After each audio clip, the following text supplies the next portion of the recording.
Alright, so I decided to do my video on multiple sclerosis, also known as MS. MS is an inflammatory neurodegenerative disorder of both gray and white matter of the central nervous system. It is characterized and hallmarked by lesions that you get in the central nervous system that are also known as plaques. You can find those mainly in the brain and the spinal cord. The entire disease is not yet fully understood. Scientists are still trying to figure out what causes it, what brings it along, what is the catalyst for causing MS.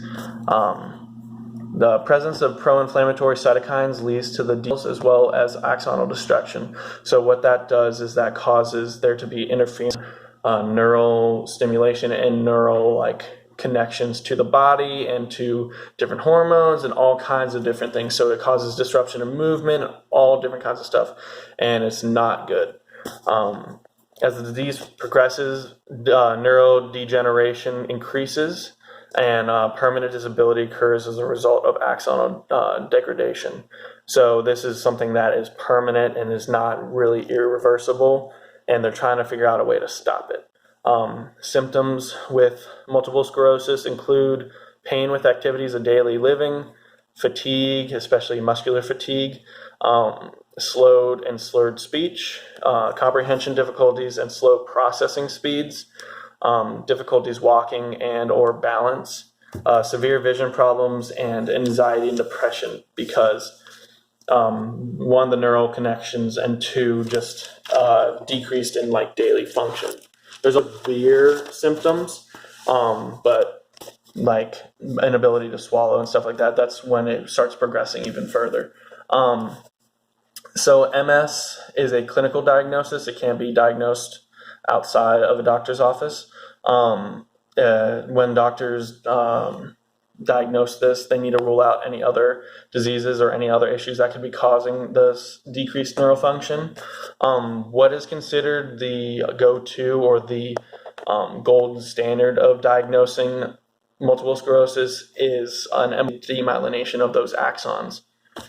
The people who are most at risk or susceptible are people who receive insufficient exposure to sunlight, so people who are in areas that are further away from the equator where you see less sunlight during the day and are colder temperatures because there's less sunlight during the day. Low intake of dietary vitamin D is also one. According to, and I believe this is how you pronounce it, Eiley Ozerlot from the Nature Review, she stated that low serum levels of 25-hydroxy vitamin D have been linked with increased susceptibility to MS as well.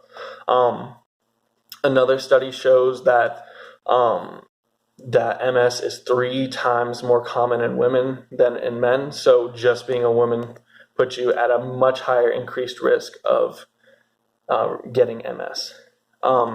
So for treatments, there is no known cure yet. There are doctors who are working on figuring out the cure or how to stop it, at least, and to stop the demyelination of these axons. They're trying to figure out what is the catalyst for it, what starts it, because they don't even know exactly what brings it on for the body to attack and demyelinate those axons. The goals for treatment are managing symptoms and maximizing quality of life for the patient.